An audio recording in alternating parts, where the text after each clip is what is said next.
Ryokan was a Zen master who lived in harmony with nature in a modest hut on the mountain. He was revered for his wisdom and compassion, and many people sought his guidance on the path of enlightenment. One day, a professor from a prestigious university came to challenge Ryokan. The professor was a brilliant scholar who had mastered many fields of knowledge. He was confident that he could outsmart the simple monk and expose his ignorance. He knocked on Ryokan's door and introduced himself as a learned man who had come to debate with him. Ryokan welcomed him warmly and invited him inside.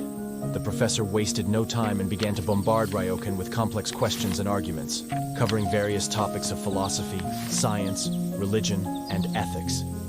He spoke with eloquence and arrogance, hoping to impress Ryokan and make him admit his defeat. Ryokan listened patiently and quietly, nodding occasionally. He did not interrupt or argue back. He just smiled and waited for the professor to finish. After a while, Ryokan said, "You must be thirsty after talking so much. Let me make you some tea." He got up and prepared the tea, while the professor continued to talk and boast about his achievements and opinions. Ryokan brought the tea and poured it into the professor's cup. He kept pouring even after the cup was full, spilling the hot liquid over the table and the floor. The professor watched in horror and anger, unable to bear it any longer. He shouted, "Stop! What are you doing? The cup is overflowing. It can't take any more."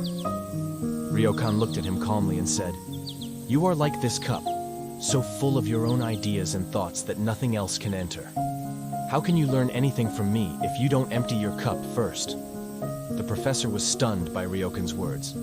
He realized that his incessant talking and intellectual pride had blinded him from the true essence of wisdom. He felt ashamed and humbled. He apologized to Ryokan and thanked him for the lesson. He left with a new perspective and a desire to empty his mind and open his heart. This story teaches us that sometimes the best way to learn is to listen and be silent.